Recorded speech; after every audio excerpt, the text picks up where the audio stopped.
Bom dia, boa tarde, boa noite para você que está escutando e agora vendo o Plano Geral, seu podcast de cinema, streaming, série de TV. Edição 146 começando, mas a primeira como videocast dentro de Splash Wall. A gente queria primeiro agradecer o Wall por esse convite tão maravilhoso de agora a gente colocar a nossa carinha aqui em vídeo para bater o nosso papo de toda semana. E para se apresentar também agora em vídeo, eu chamo a minha amiga Flávia Guerra. Bom dia, boa tarde, boa Oi, noite.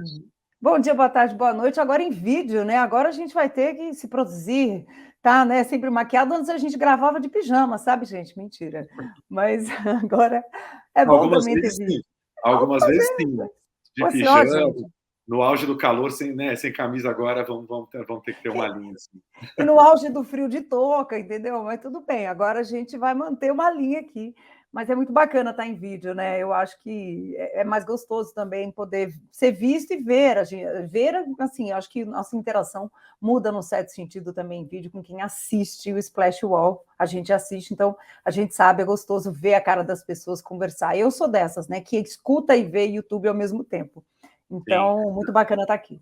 E outra coisa muito legal que vai ter aqui no podcast, em geral, a gente insere ali os trailers, né, dos filmes e séries que a gente está falando, ou as entrevistas que a Flavinha faz muito.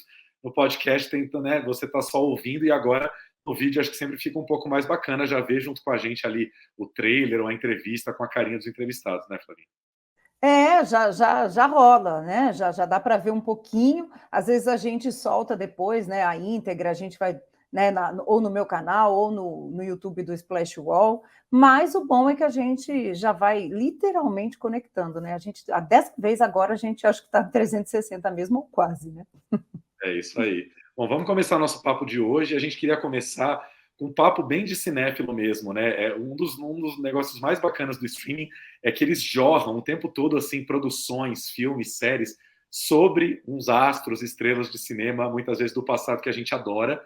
E assim, para quem é cinéfilo de verdade, é um manancial de curiosidades, né? Tem sempre informações que a gente não sabe e acaba descobrindo nessas produções. Então, a primeira que a gente queria comentar é uma que está fazendo bastante sucesso na Netflix, Arnold, que é uma minissérie, na verdade, é como se fosse um documentário grande que eles lançaram como uma minissérie em 3 episódios sobre o grande, o eterno, o maravilhoso Arnold Schwarzenegger, né, contando a vida dele aí em 3 partes, né? Bem divertido, né, Flavinha? Muita informação bacana.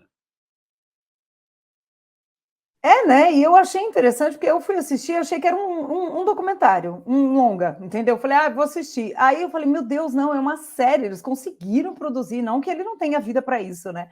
Mas eu achei interessante como que eles separam, né? Separaram em capítulos. Eu achei legal isso, assim. A infância, né? Que eu desconhecia, não sei vocês aí. Talvez quem é mais da área aí de ou filmes de ação, ou do halterofilismo, né, do fisiculturismo, conhecia mais esse começo do Arnold, mas eu confesso que para mim, assim, era um cara fisiculturista que foi fazer cinema. Nunca tinha tido essa curiosidade. E eu acho interessante, né, porque humaniza também. Eu gostei muito da parte da infância dele.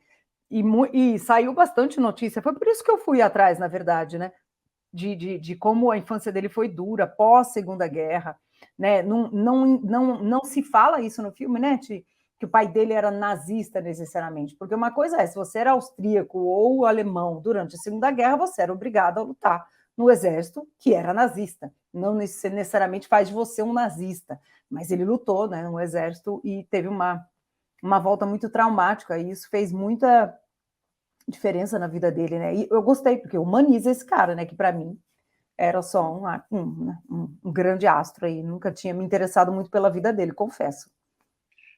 Eu confesso, estava conversando com você antes, né, que entre os dois grandes bombadões dos anos 80 aí, Stallone e Schwarzenegger, eu sempre tive uma simpatia maior pelo Schwarzenegger, porque eu acho que teve uma carreira de filmes mais interessantes para quem é muito cinéfilo, né? Só do Schwarzenegger ter feito O Exterminador do Futuro, 1 e 2, né? O 2 também é um negócio maravilhoso, né? O primeiro é quase um filme B, como eles falam na série. O segundo já é uma grande produção de Hollywood.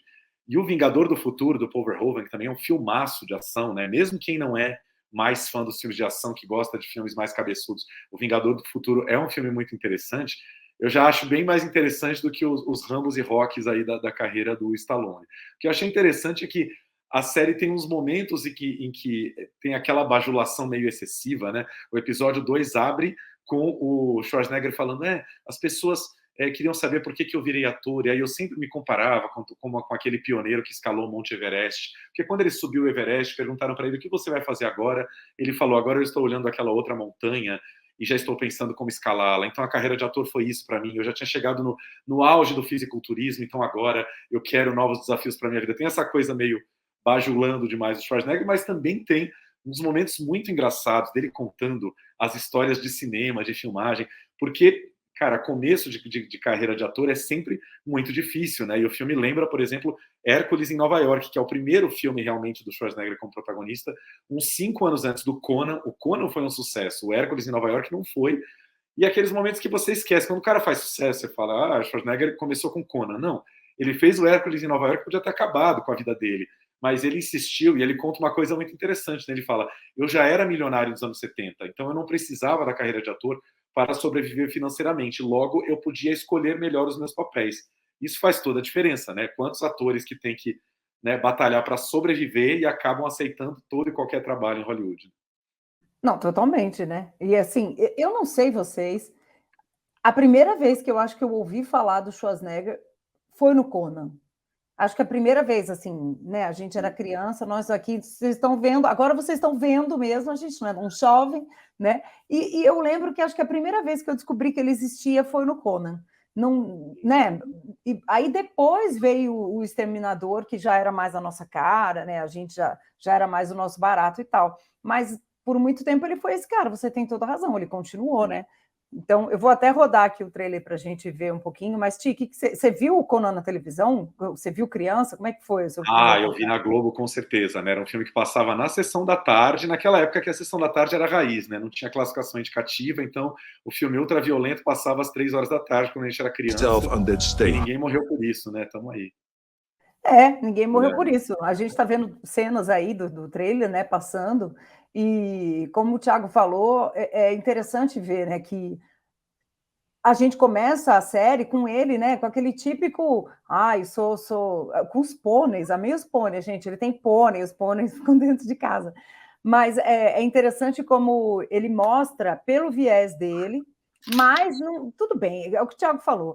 Quando a série é pelo cara, é praticamente encomendado pelo cara, ele está contando a história dele, fica meio capotista, né? Tudo é dele. Ainda que tem uns momentos aí um pouco mais polêmicos, mas a mulher dele, a ex-mulher, não fala aí, né? Por exemplo, né?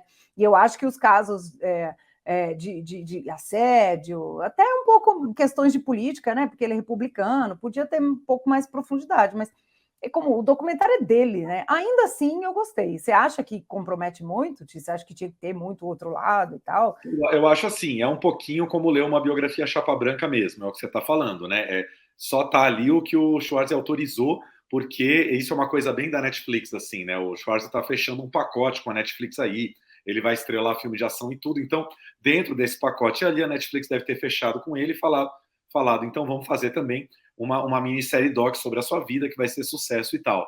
Né? Eu acho que, assim, vai ser sempre interessante se a gente depois tiver a biografia não autorizada, né? Uma versão, um documentário que vai ouvir essas outras pessoas. Mas como foi um grande astro aí de Hollywood dos anos 80 e começo dos 90, eu acho que mesmo sendo chapa branca tem sempre informações interessantes e imagens interessantes, né? Do Conan eu adorei, por exemplo, de ver como era fazer um filme de ação raiz no final dos anos 70, porque hoje em dia é filme de ação Nutella, né, gente? Hollywood, o grande astro do elenco ali, ele tá rodeado de dublês, porque esse cara não pode se machucar, isso dá prejuízo pro estúdio, então esse cara não vai fazer as grandes cenas de ação, apesar do Tom Cruise falar em toda a santa campanha de marketing que ele faz tudo no Missão Impossível, eu tenho certeza que isso é mentira, ele não faz tudo no Missão Impossível.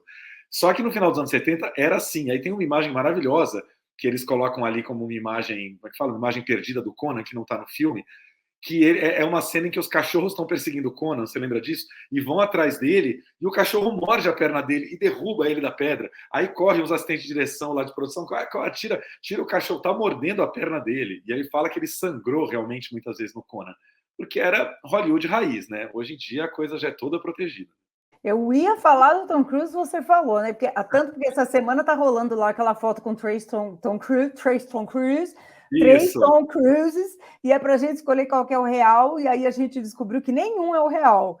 né? A Renata Boldrini até colocou no Instagram dela hoje, aquilo é feito por inteligência artificial. Isso é outra coisa aí que a gente vai falar mais para frente.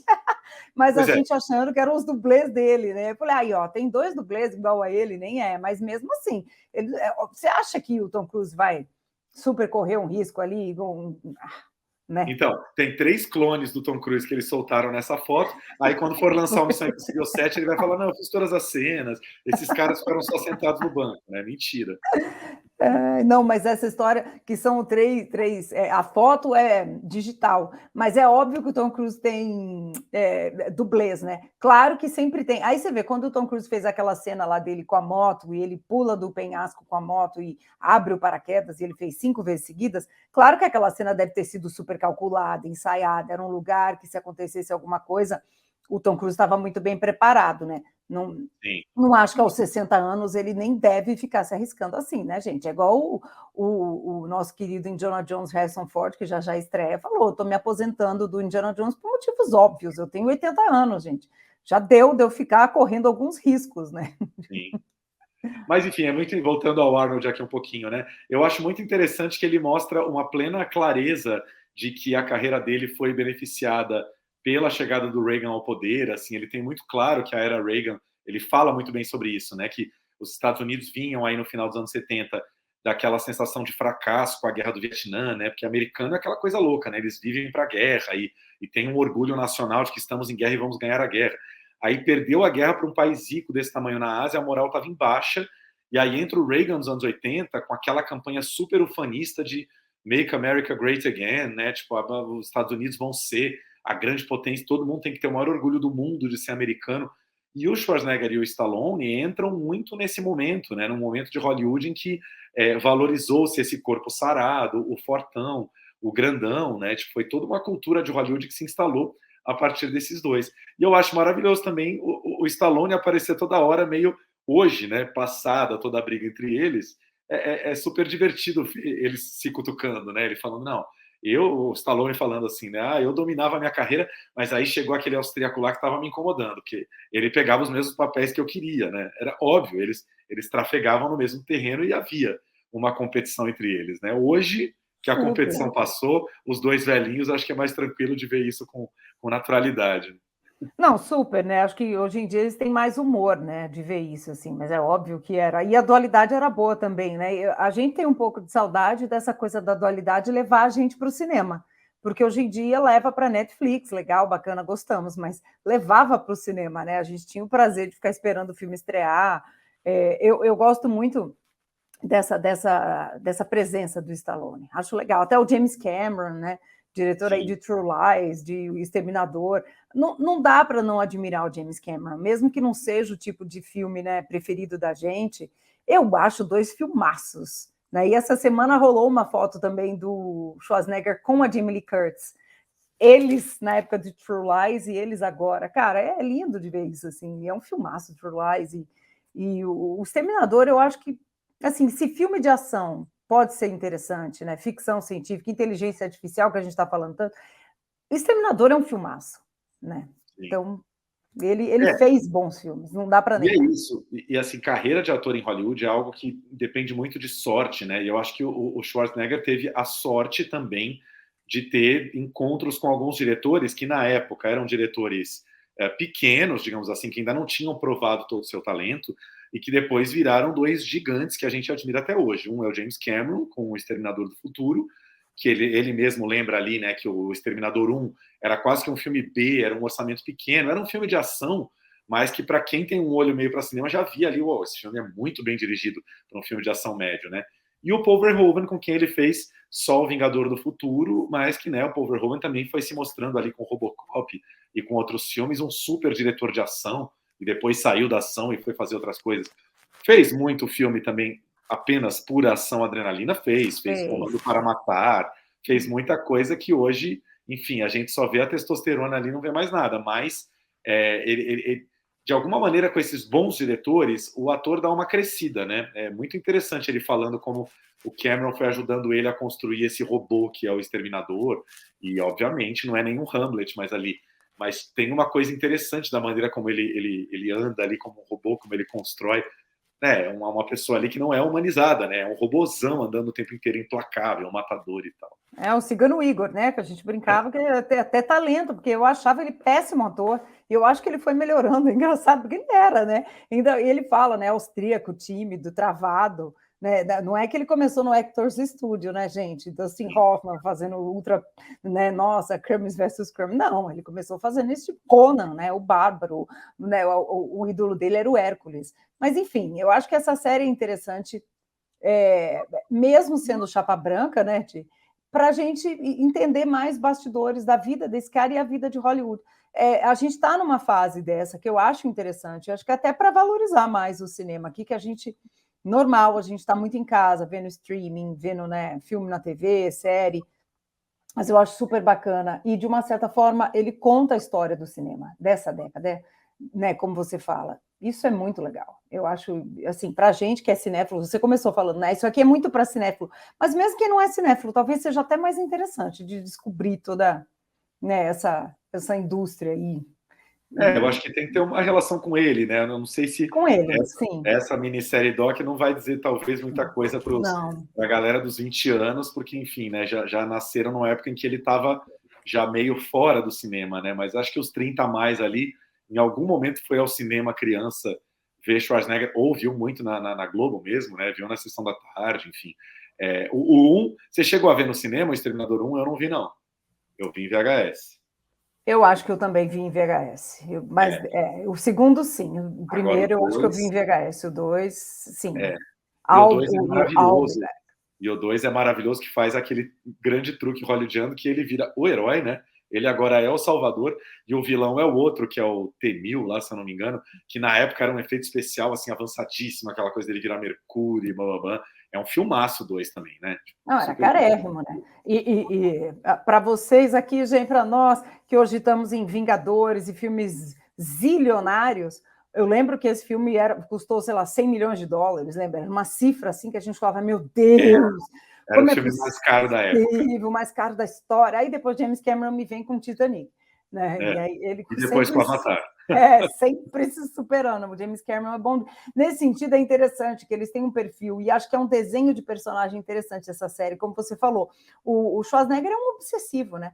Na época dele, em que, para ele ser esse fisiculturista, e acho que até hoje, claro, um esportista desse naipe, cara, tem que ter uma obsessão quase. Né? E o Cameron também é um cara obsessivo. Quando mergulha, literalmente, com perdão aí né, da metáfora, ele mergulha, ele vai fazer Titanic, ele mergulha e vai até o Titanic, os destroços, filmar.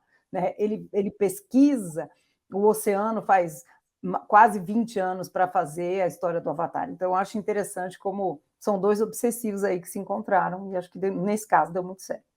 E é interessante ouvir na série o Cameron falando, né, que o Arnold até aquele momento era muito um corpo, né, por causa do Conan, e que aí ele foi almoçar, eu acho, um dia com o Schwarzenegger, meio, né, aquela primeira conversa para ver se ia fechar mesmo de fazer o Exterminador com ele, e a porta do restaurante estava batendo uma luz do sol na cara do Schwarzenegger, e ele começou a observar o rosto do Schwarzenegger e falar, nossa, que rosto interessante, né?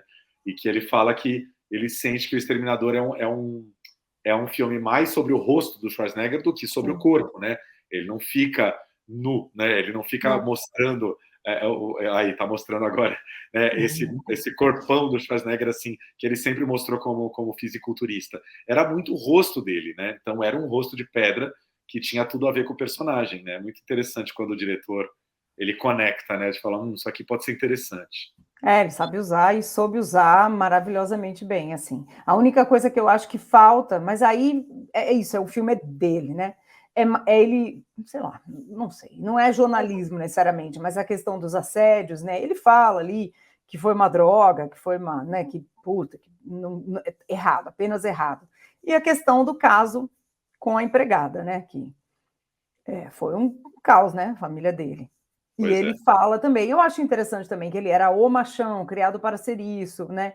O comedor, o vencedor, o pega todas e tal. Acho que isso, nesse mundo mais contemporâneo, ele conseguiu dar uma ressignificada. Tem tido críticas aí falando, olha, no fim ele aparece um cara que, nossa, aprendi, é uma grande lição, saiu uma pessoa melhor disso. Mas é isso, né? filme dele, né? Então, assim, É. não estamos defendendo isso, estamos falando, como é dele, né, o recorte é esse. Não, e sem querer desculpar o Schwarzenegger, porque eu acho que essas coisas têm que mesmo ganhar todo tipo de retratação hoje em dia, mas é interessante como nos anos 80 o mundo era plenamente, abertamente machista e nada se questionava, e ele e o Stallone ainda eram os epítomes disso, né? Eram os ícones maiores dessa masculinidade que na época era simplesmente viril, hoje a gente chama de tóxica, mas na época ninguém achava, né? Ninguém nem dizia que era tóxica, era legal, né? Meninos e adolescentes do mundo inteiro queriam bombar e ser o Stallone e Schwarzenegger, enfim, né? E a mulher nem entrava nesse universo, é um negócio muito doido. E nesse sentido, O Exterminador é até um filme interessante, porque a Sarah Connor é uma mulher fortona, né? É uma mulher que é mãe desse cara que vai salvar o futuro, e eu lembro que uma grande inovação do James Cameron foi trazer uma personagem feminina forte, assim, a Sarah Connor era uma mulher, né, uma heroína, assim, né, até no True Lies, a Jamie Lee Curtis também, mas isso realmente era, mais uma vez, a gente aqui, quando a gente vê, está defendendo de novo James Cameron, poxa vida. A gente vai descobrindo as coisas que a gente até gosta bastante do James Cameron, apesar de que, assim, para mim, eu valorizo qualquer coisa que James Cameron fez antes de Titanic e muito mais do que o Avatar, né? Porque eu acho que tinha ali essa coisa do cinema raiz que era mais interessante. Hoje em dia é tudo tão digital, né? O Cameron foi para esse lado 100% digital, né? 100% um mundo criado ali dentro do computador que eu sinto um pouco de falta. Olha, a gente sente falta de quando atores como Schwarzenegger eram mais humanos. Olha o nível que a gente chega. Schwarzenegger era um ser humano que aparecia. Pois é. Mas, bom, a gente está numa época que, Chris Hemsworth diz que está cansado de fazer Thor, que achou o último filme bobo. Então, talvez a gente não esteja tão velho assim. Pois é. Acho que pode tirar, Flávia. Vamos tirar o Schwarzenegger. Vamos lá, chega de Schwarzenegger, gente. Chega, que a gente gosta dele, mas chega. A gente vai mostrar outros trailers aqui hoje. Tem muita coisa legal. Já passamos bastante, tem muita coisa ainda para a gente falar. E a gente está estreando aqui no nosso vídeo, viu, gente? Mas vai vir mais trailer aí, vai vir mais coisa. Mas vamos aproveitar, já que a gente está falando de Netflix, e falar rapidinho do Tudum, né, que é o grande evento aí que a Netflix está fez, né, nesse último fim de semana agora, né, que é praticamente uma CCXP da Netflix, né, trazendo atores aí super bombados, né. Netflix agora é um estúdio de cinema, né, um estúdio de cinema à parte, que importa estrelas que já eram consagradas no cinema, caso do Chris Hemsworth aí que você citou, o Thor, caso da Gal Gadot, que é a Mulher Maravilha, caso do Schwarzenegger que está chegando agora, mas também fabrica seus próprios astros, né? A Jenna Ortega cada vez maior aí com a Wandinha, enfim. Eles estão criando um Star System próprio que comporta todo um evento próprio só para Netflix em São Paulo. Vocês estão vendo aí no vídeo, ó. São Paulo faz barulho. Vou até botar o som pra gente ouvir. Olha só. Ready? Actually, I am. Me too. I am. Ready. Let's go.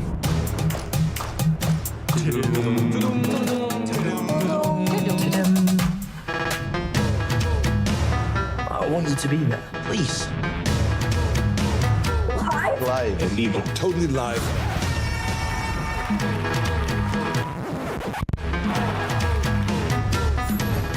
I love you, Brazil. Oi, Brasil! São Paulo, make some noise. Meet me and all your favorites for the live global fan event. If you think you know what's coming, trust me, you don't. We've never before seen sneak peeks. Heart of Stone, One Piece, Rebel Moon. Never have I ever. Berlin extraction to Fuba. Bridgerton, Cobra Kai. Queen Charlotte. Elite. I was expecting more too. Impressive. ¡Qué fiesta más fabulosa! This one's for the fans. Estelle, es para los fans. Our guests must be captivated. Listen, there's one important detail that you're leaving out. June 17th. 17 de junho. Meet me in Brazil. Nos vemos ahí. You don't want to miss this. We can't wait for you to see what we have in store. It's a lot of action. And unexpected surprises around every corner. See you at Tudum. Doom. Yeah, no, I like that sound actually.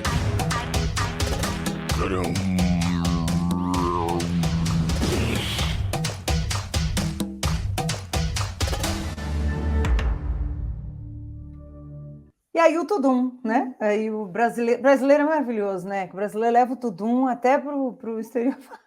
Faz o Chris Hemsworth aprender a falar Tudum, o Schwarzenegger, a gente acabou de falar, tá aí também. Já aconteceu, né? Dia 17. Vocês estão assistindo a gente pós-evento, mas é um sucesso, né? Porque é um evento para fãs. Isso eu acho muito interessante, que já está no vídeo. Não é para jornalistas, né? Não é para formadores, também é. Né? A sexta-feira foi só para jornalistas e convidados especiais e tal, mas é para fãs e para fazer essa fanbase, né? E eu acho que, nesse sentido, a Netflix está fazendo um mix interessante, né? Tem Anitta ali, Maísa apresentando, gastando seu inglês, né? As produções brasileiras lado a lado aí com os lançamentos internacionais. Eu acho, nesse sentido, acho que é uma ação bem estratégica, né, Tim? Pois é, eu tenho 3 comentários para fazer. Primeiro, o inglês de Maísa, que está uma perfeição, né? A menina estudou inglês ali, está falando igual a americana. Quero contato dessa professora. Exatamente. Maísa é uma estrela da Netflix no Brasil agora, né? Eu acho ótimo, que eu acho ela uma menina incrível, cabeça ótima, assim, que já está deixando o SBT lá para trás para fazer coisas bem interessantes. Segundo comentário, bem hormonal, eu não aguento que o Chris Hemsworth, além de ser lindo de morrer, ele tem aquela voz, né? É uma voz, assim, de trovão. Gente, que voz desse homem, né? De trovão. Desculpe o trocadilho, mas é uma voz de trovão, realmente, assim, a voz de Thor, assim, é uma voz que chega, assim. Bem, agora, uma coisa que eu vou dizer, eu já estou prevendo os memes desse filme do Schwarzenegger, que vai se chamar Fubar, gente. Como é Fubar, eu já pensei no Fubar. Fubar, gente, meu Deus, Schwarzenegger em Fubar, não dá, é estranho esse nome. Eu já botaria um outro nome em português para esquecer o Fubar, que tá estranho. E é isso, assim, né? A Netflix ela já entendeu que é importante fazer esse mega lançamento de um line-up quase que para o ano, né? Novidades, que eu acho que é a nova versão do que antigamente eram os nossos trailers e teasers de cinema, quando a gente via e ficava aguardando uma produção no cinema, né? Essa coisa do teasing é muito importante, né? Você ficar na ansiedade de algo que vai estrear e ainda não estreou, né? Que a gente hoje em dia é tão soterrado por tanta coisa que não dá tempo nem de ter ansiedade do que ainda vai ver, né? Normalmente a gente já está com uma fila de coisas para ver ainda. Verdade, mas eu acho que isso é para criar mesmo público, né? Criar esse diálogo e criar a conexão, né? A Comic Con veio com isso, né? CCXP, né? Começaram com isso, que eu acho que eram eventos que começaram lá atrás muito para fãs de quadrinhos, que era muito mais um fã-clube, a galera. E aí o cinema incorporou isso, o cinema pop, e agora o streaming também pop para jovem. Acho muito, muito claro, a opção muito clara. E o Brasil, gente, é um mercado imenso, né? Não acho que é à toa também que a Netflix está investindo no Brasil. É um mercado um dos maiores do mundo de streaming. Brasileiro é super conectado também nas redes. Eles devem saber aí pelos índices, né, algoritmos, que o Brasil vale a pena investir, senão eles não estavam aqui à toa, né? Não, com certeza. E também lembrando que, umas 2 semanas atrás, acho que nem 2 semanas, teve aquela história que chocou milhões de brasileiros de agora vamos cobrar o ponto extra, né? Quem pegava a sua senha e espalhava para todo mundo, agora tem que pagar um pontinho extra. Então também esse evento vem num bom momento de falar, olha, vale a pena pagar o ponto extra da Netflix, né? Pague aí seus R$13 e veja a programação, tudo. Ai, gente, fiquei chocada. Vocês viram que eu reclamei no penúltimo podcast, eu falei isso, assim. Quer dizer, depende do plano, né? Mas se você tinha o plano premium, como eu falo, o pobre premium, você podia, porque estava dentro do seu plano, não é que era algo ilegal, né? Agora tem que pagar mesmo e tudo bem, não tem gatonete. Não era gatonete, fazia parte do plano. Mesmo sei lá, você... eu, às vezes, assisto Netflix no computador, às vezes vejo na televisão, né? Tem gente que assiste e baixa, né? Na verdade, no celular, assiste no metrô. Eu vejo muita gente fazendo isso. São Paulo tem. No ônibus, ou vai viajar, assiste no tablet. Então, tem isso também. Tem gente que vê nos pontos, né? Tem outros pontos, mas é da mesma pessoa. Enfim. Sim. Agora aquela história. Aí com o plano premium, você já consegue cobrir. O problema é que eu imagino, a Netflix jamais vai divulgar essa estatística, mas o Brasil devia ser recordista de uma senha que estava em diferentes casas, em diferentes endereços, né? Minha família mesmo, assim, a gente tinha uma senha compartilhada, mas não moramos juntos. Então, assim, estamos pagando ponto extra agora, porque senão começa um negócio assim, uma senha que está usada. Os caras olham lá e falam, 8 cidades diferentes usando uma senha. Não dá. Não dá, isso é bem brasileiro, né? Várias cidades, aí eu até entendo, várias cidades eu até entendo. Mas no exterior nem dá, né? Acho que no exterior, por causa da questão do VPN e tal, você nem consegue. Mas no Brasil você consegue, né? Acontece. Eu tentei outro dia assistir HBO na França, a minha HBO, que eu pago bonitinho, e não rodou. Então eu acho que para assistir lá, se eu não mudar, eu tenho que estar no espaço Brasil. Aí eu até achei meio assim, porque é internacional o plano, mas talvez mude, programação mude, e aí não consegui. Vai derrubar a Netflix aí que o Tudum parou. O Tudum tá aqui. Tudum tá aqui. Vamos lá.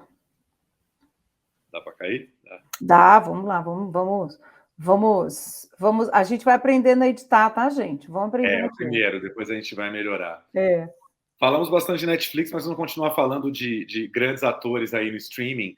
Still, né? Ainda Estou Aqui, um documentário que passou pelo É Tudo Verdade, Festival de Documentários em São Paulo e do Rio, mas é um filme da Apple TV Plus e já chegou há alguns dias aí no streaming da Apple TV Plus, contando a história do Michael J. Fox, que é outro grande astro dos anos 80, totalmente oposto ao Schwarzenegger, né?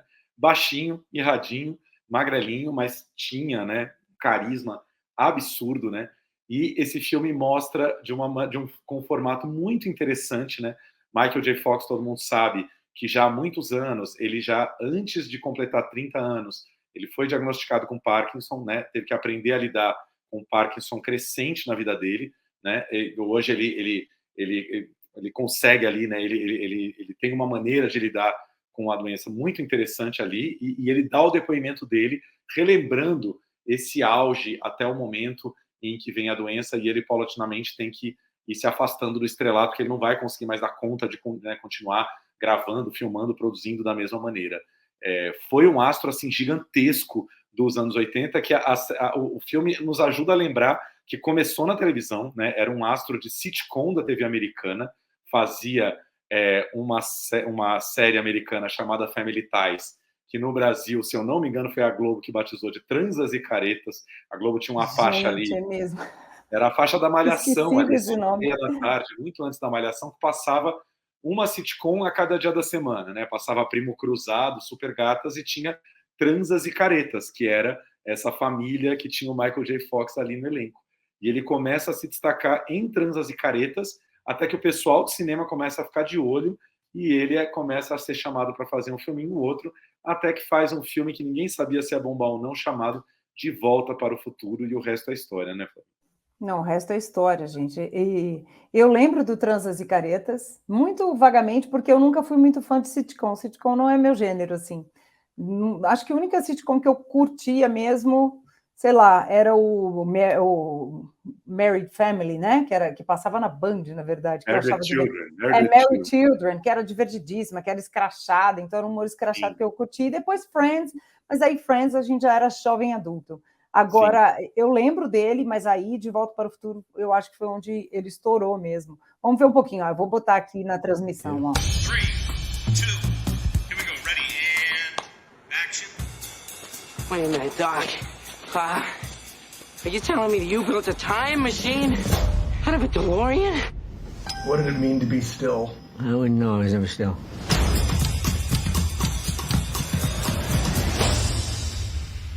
That's him. That's our star. I want this job. I can do it. Whatever the exception is, I can fix it. I can be older. I can be taller. I can be anything. The popularity of Michael J. Fox is a phenomenon.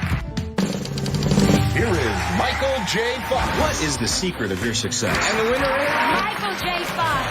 I don't believe this. This is great. I feel 4 feet tall. I get it. I was big. I was bigger than bubblegum. I woke up and I noticed my pinky. Auto-animated. Parkinson's disease. I told Tracy the news. In sickness and in health, I remember her whispering. No one outside of my family knew. There was only one reason I took these pills. To hide. But all those years of hiding was shaking me awake.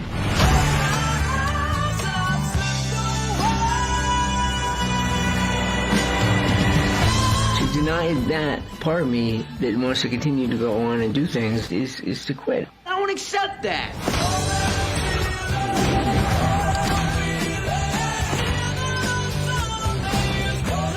So this is what I am.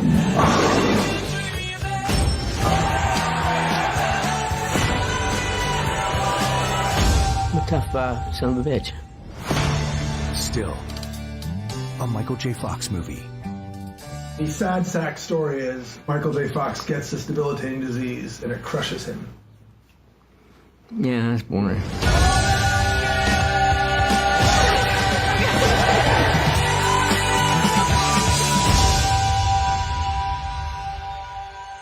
A gente passou o trailer inteiro, porque é um trailer bonito, né? E porque a gente vai falar dessa questão da montagem, né? Vamos ser específico. Genial esse formato que eles acharam, né? De misturar. É óbvio, essa metáfora aqui que a gente está falando é um clichê, nossa, sem tamanho. A vida deles se mistura com a vida dos filmes. Mas aqui eles conseguiram fazer isso de um jeito que não é, como ele disse aí, chato, não é boring, né? Como ele termina falando. É muito legal o filme, né? O filme é uma delícia de assistir, né? Porque ele é montado de um jeito que o Michael J. Fox hoje, com 50 e poucos anos, ele vai relembrando o que ele viu nos anos 80 e aquilo vai sendo reencenado pelo próprio Michael J. Fox jovem. Mas como é que ele faz isso? Pegando trechos de filmes e das séries que ele fez e colocando onde precisa, né? Então, eu trabalhava de manhã, de tarde, de noite. Então aparece ele entrando, saindo pela porta, trabalhando igual um louco. Ele cortejando, paquerando a mulher dele, que fazia Family Ties com ele. Aparece uma cena dele ali seduzindo ela, enfim. Né? O filme vai costurando como se a gente estivesse vendo o Michael vivendo cada coisa que ele está contando, porque ele deixou tanto material filmado que deu para fazer isso na montagem, né? Muito maravilhoso. Não, muito maravilhoso e a palavra, outro clichê, orgânico, né? Deu para pegar, por exemplo, a Tracy, a mulher dele, realmente atuou com ele. Então, tem cenas, né, dos dois adolescentes na série, né? Nossa, o primeiro beijo, e como é que era, né? E ela era uma personagem forte, e como ela é na vida. Então, assim, tudo casou. E essas dramatizações que a gente está vendo aí, por exemplo, da mão, isso é dramatização, né? Então, filma de costas, um ator que é muito parecido com ele, monta muito bem depois com uma cena dele mesmo num filme. Então, assim, é um jeito muito criativo de contar a história de um cara e, ao mesmo tempo, é um filme dele também, né? A gente está falando, é um filme é uma série que o Schwarzenegger encomendou. Esse tá nítido que o filme também é dele, que ele escolheu a forma de contar, junto com o Guggenheim, né? Que é o diretor David Guggenheim. Mas ela humaniza ele ao mesmo tempo e é engraçado, né? Que também é outro desenho de personagem, né? Porque ele era um cara pequenininho, baixinho, né? Do mesmo tamanho da irmã, 3 anos mais nova, que teve que... O que ele tinha para ser? Engraçado ou brigão, né?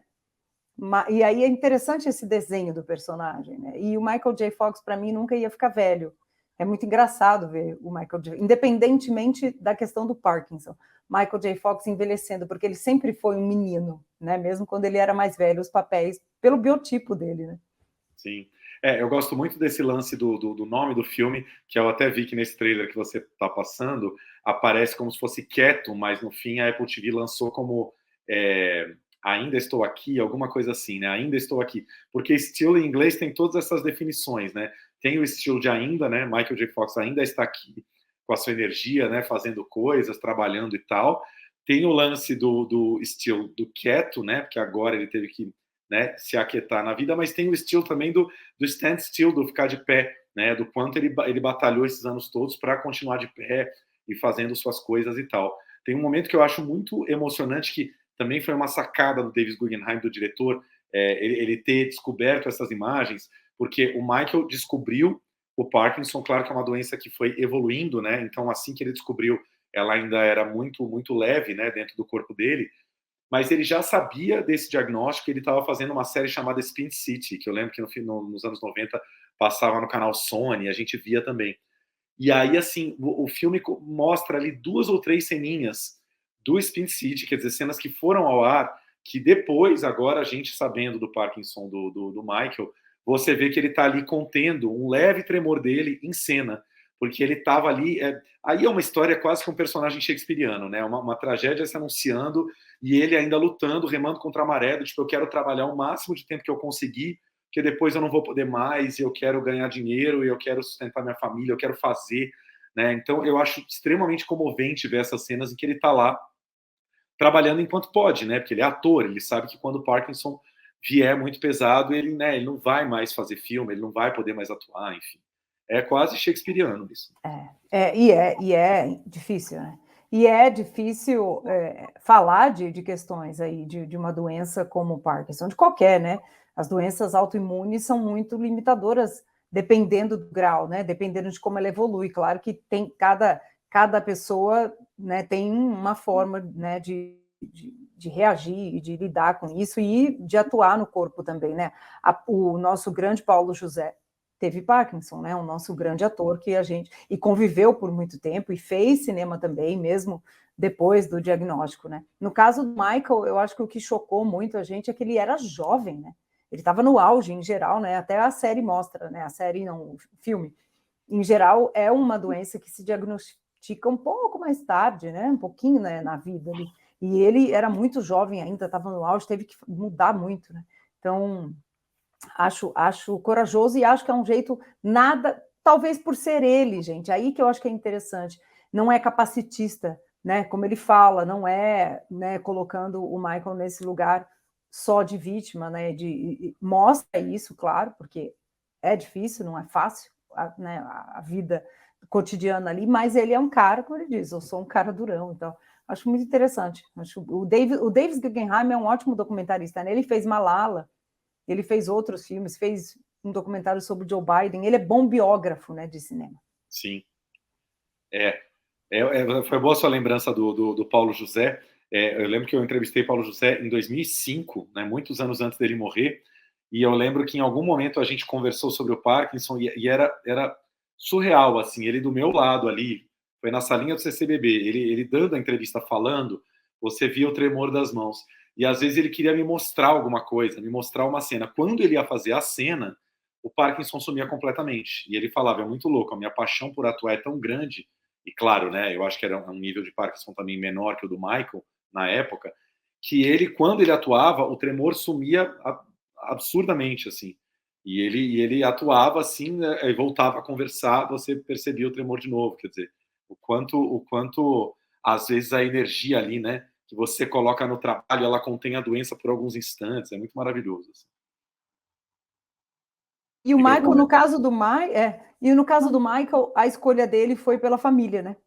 Ele concentrou energia na família, o que é muito interessante também, porque eu gosto muito também, imagina, não se falava isso, ele falava, minha mulher era uma mãe solteira, né? Uma mãe solo, porque eu só trabalhava. E acho interessante que ele fala com o maior bom humor, né? Em algum dos talk shows aí que ele vai.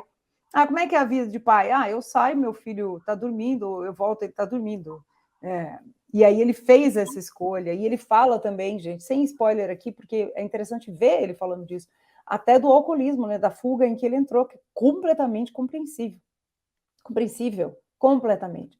Então, eu gostei demais e humanizou um cara que, para mim, também é outro, que era o ator de Volta para o Futuro.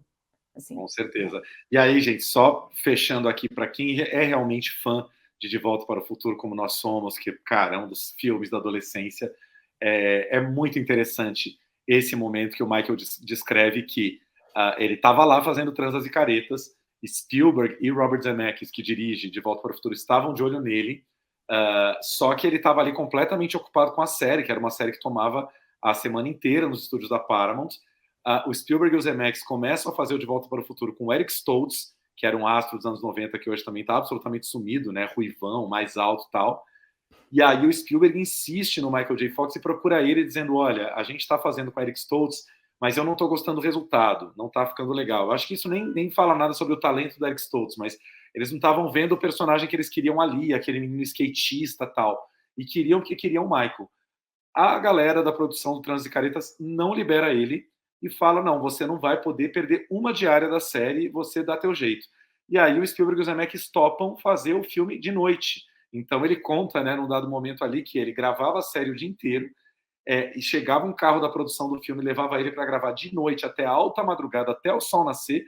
Por isso que a gente tem todas aquelas cenas dele com o Doc Brown, né, com o cientista louco, é tudo de noite, ele ali do DeLorean, não sei o quê, inventando a máquina do tempo, quando o sol estava chegando, colocavam ele num carro com um cobertor e um travesseiro, ele já ia dormindo no caminho, chegava em casa, dormia 2 horas, no máximo 3 horas, ia para o estúdio gravar Trânsito e Careta. Ele falou que ele passou 3 meses dormindo 2, 3 horas por noite, porque ele queria muito fazer o filme, né? Então, assim, muito respeito a quem faz cinema e televisão ao mesmo tempo, porque não é fácil. Gente, como é que é possível? Tudo bem que ele era jovem, né? Aí tinha energia para gastar, né? Era um jovem ali para gastar essa energia, mas mesmo assim, porque ele não é que ele cumpria a tabela, foram 2 grandes atuações, e a atuação de Volta para o Futuro foi uma grande atuação. Né? O filme é uma aventura, uma delícia e tal, não é que nós é um Shakespeare, mas ele está bem no papel, né? Não é que... E é interessante que eu fui ver o ator, né? Não gostamos, não queremos. Falei, gente, eu nem lembrava dessa história, né? Que eles trocaram o ator no meio. E, gente, eu lembrava disso. E eles falam muito rapidamente, né? Que inclusive custou alguns milhões de dólares para a produção, porque, enfim, eles tiveram que refazer todas as cenas no começo. E aí, né? Já babamos muito o ovo do James Cameron, vamos babar o ovo do Spielberg aqui, né? Você vê que é um cara na indústria que essa galera da velha Hollywood era isso, né? Ele fala, cara, vamos perder um dinheiro aqui, mas isso pode salvar o filme, como de fato salvou, né? Jamais saberemos como seria De Volta para o Futuro com Eric Stoltz, mas o Spielberg tem muito esse olhar clínico de falar, o filme não está funcionando, então vamos refazer do zero para esse filme ter chance de ser, né, o potencial que esse filme pode ser, e virou um clássico, foi uma das grandes bilheterias do ano, e, né, 2 sequências e tudo isso que a gente conhece.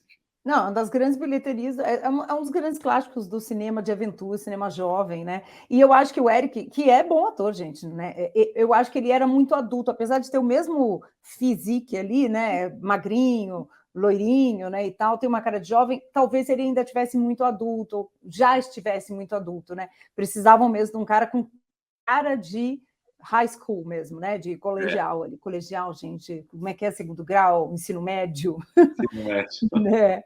Então, eu acho que foi uma bela escolha, assim, incrível, né? Coisa do destino mesmo. Não, com certeza. Dá vontade de sair e rever De Volta para o Futuro, que eu falo sempre, né? Eu não curto muito sequências que são infinitas, tipo Velozes e Furiosos 2000, nossa, já está no 15º, sei lá qual. Em geral, as sequências não são melhores que a primeira. De Volta para o Futuro, a segunda consegue ser melhor que o primeiro, o que não é raro. Star Wars também faz isso na primeira trilogia. Indiana Jones também faz isso, mas não são muitas, não. E nesse caso, sim, eles conseguiram. Pode fechar a janelinha, que acho que está meio... Conexão. Vamos lá, parando aqui, parando o nosso Michael J. Fox. Vale muito a pena. Fica aí a nossa dica, então, Still Ainda Sou Michael J. Fox, é o nome do filme, tá lá na Apple TV Plus, né? A Apple TV Plus é aquela história, tem lá os filmes do pay-per-view, mas esse é um dos filmes do catálogo da plataforma, assim como uma série também que vamos falar agora, não é isso, Flavinha? É isso aí, vamos falar de uma série, aliás, a série tá chegando ao fim eu quero dizer, né, não tem fim essa coisa de streaming, tá lá no streaming, né, ao fim, mas não é como a estratégia da Apple com essa série que é High Desert, ou Deserto Selvagem em português, é a mesma da HBO, né, de estrear um episódio, né, 2 episódios na primeira semana e depois 1 por semana. Estreou no meio de maio, é curtinha, né, estreou 17 de maio, um mês assim, e é uma série de comédia, uma comédia com um humor muito estranho, um tempo muito esquisito, mas bem interessante, com a Patricia Arquette e o Matt Dillon. E aí, na quarta-feira dessa semana, estreia o último. Aí fica lá para quem quiser já assistir, já maratonar. Tiago, você é desses que espera para ir tudo e aí maratonar, ou você gosta de ir por... Eu com o Succession estava sofrendo, né? Toda semana, pelo amor de Deus, mas eu acho uma estratégia maravilhosa da HBO. Acho que super funciona, porque a gente fica a semana inteira falando da série. Eu gosto das duas coisas. Na verdade, em geral, eu estou sempre com uma série inteira para assistir, que eu acho ótimo, assistir meio que como um filme. 3, 4 dias você embloca aquilo e vê. Eu fiz isso com Amor e Morte agora, né? Tava lá os 7 episódios, e aí você vai de uma vez só ver como um filme, mas também gosto de algumas séries que vão dando esse tempo ao tempo. Por exemplo, White Lotus, eu acho que é muito legal que tá todo mundo vendo um episódio por semana e comentando. Os outros tá rolando isso também, né? Já fica todo mundo ali, quarta-feira tem episódio e tal. Eu acho que as duas coisas são legais. Eu também gosto, assim, tem umas que dá para maratonar e outras que é gostoso ir vendo aos pouquinhos. O que eu sinto que é legal quando a gente vê aos pouquinhos, gente, é que a gente não fica tão culpado de não ter acabado. A gente consegue ter um pouquinho de vida, né, no intermeio ali, para ir depois ver, porque quando estreia tudo de uma vez e todo mundo começa a comentar o final e a gente ainda não viu, rola uma frustração. Quem escuta a gente aqui, ouve várias reclamações nesse sentido, né, Tiago? É a famosa crise dos spoilers, acontece. Acontece. Eu conversei com a Patricia Arquette e o Matt Dillon. Eu vou passar só um trechinho curtinho aqui, só para a gente ver um pouquinho, e depois a íntegra, com o elenco todo, vai lá para o YouTube do Splash. Mas a gente vai ver só um tiquinho aqui, só um pouquinho. Vamos liberar o som. Ó. Se der umas travadinhas, depois vocês assistem na íntegra lá. Hi, Patricia. Hi. Thanks for talking to me. You know, like as a journalist, as a writer as well, I'm so into this show because it's so character driven. And I love this kind of show, you know, where we can dip into the character and the personality, the light and the dark side. So I wish you both could speak a little bit about Peggy and Danny. I love this, how they fit together in this kind of beautiful way, where they've created this family together and they have history together. And they both have this weird kind of spirituality. And then they also meet in this very negative way where they're addicts and they want to hustle people and outsmart people. And then, you know, she thinks things should be done a certain way.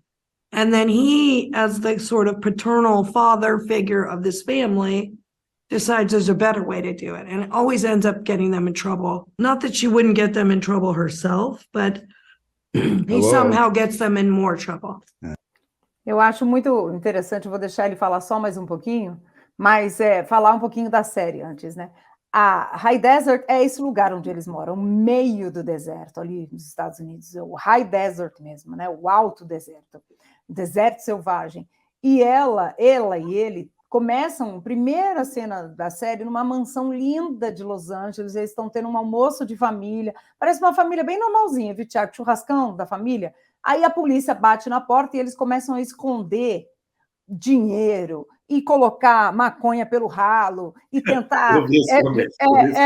É maravilhoso. E aí fica lá socando a maconha no triturador de comida. E aí ele vai preso, né, por, obviamente, tráfico, e ela ela está trabalhando tipo num Westworld, né, um parque temático, fazendo uma moça do Velho Oeste, assim. Então, assim, tem esse humor, eles são dois perdedores, né, são dois grandes atores de Hollywood fazendo dois paspalhões, assim. Então, eu acho isso legal do High Desert, né, e deles também, né.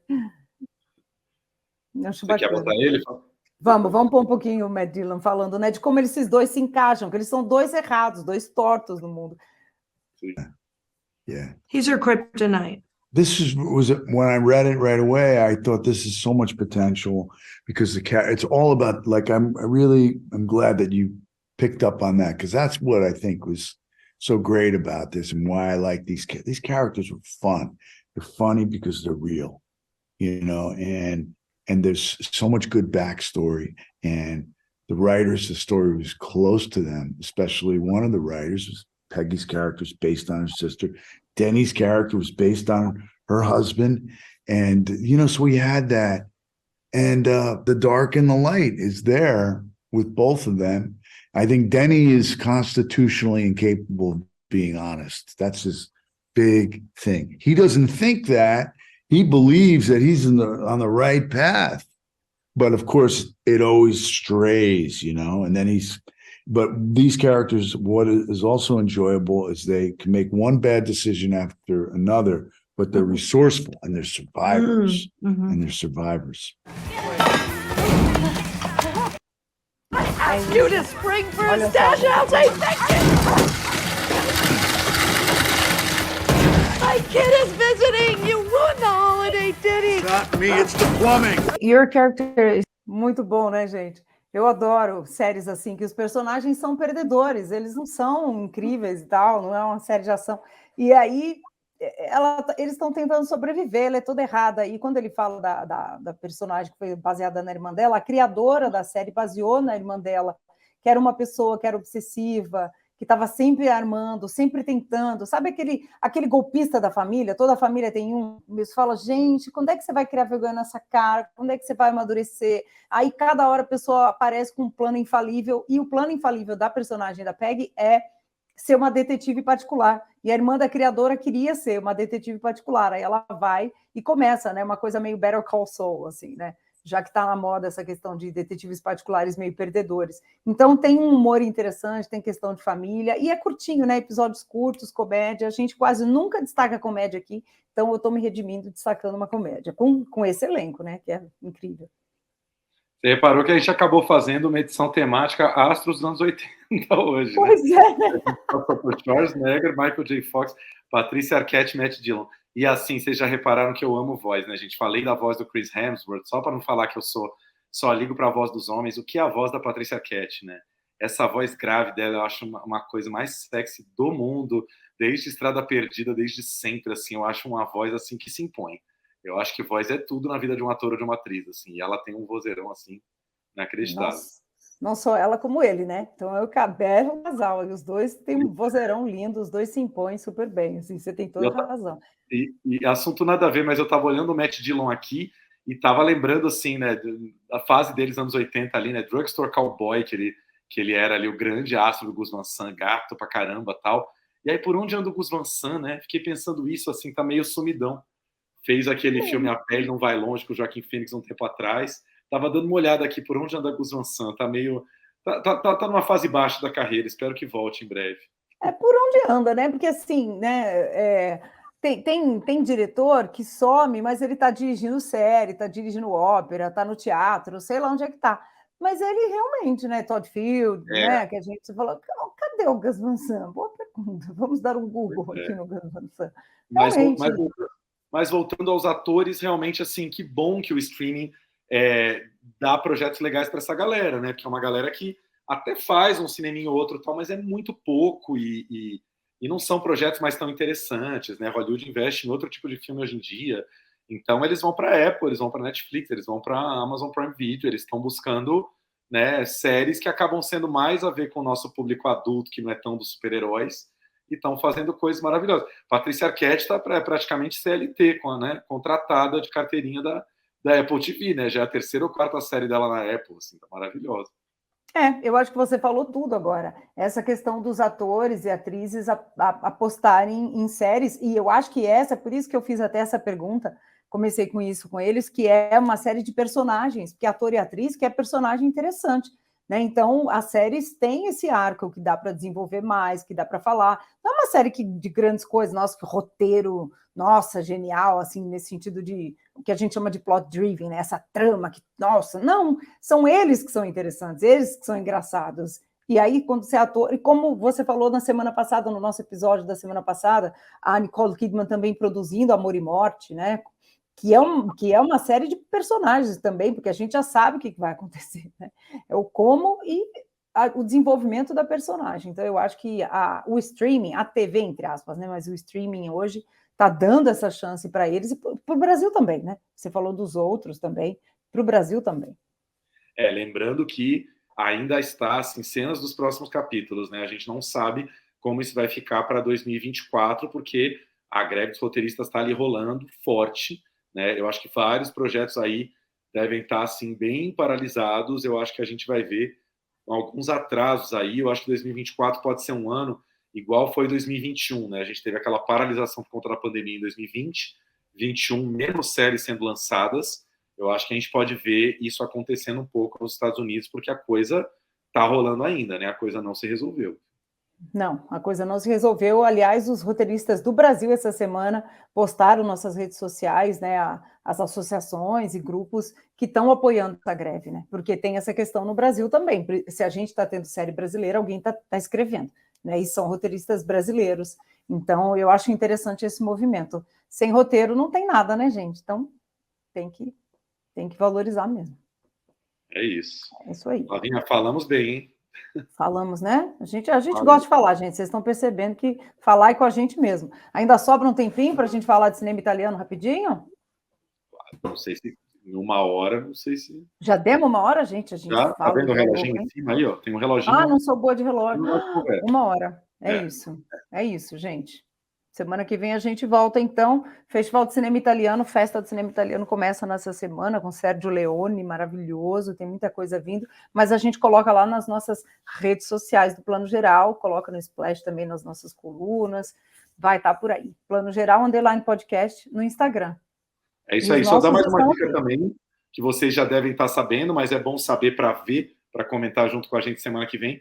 Black Mirror voltou, maravilhoso, lindo. 5 episódios novos na Netflix estão rolando. A gente ainda não viu, mas quer muito ver, porque é série do coração também, né? 5 episódios novos já na Netflix para todo mundo curtir.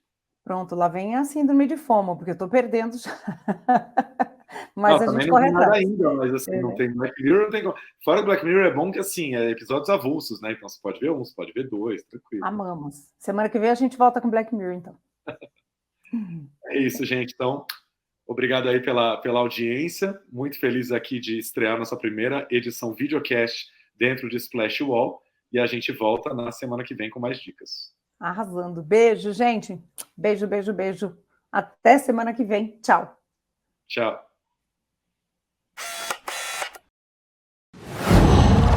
Qual?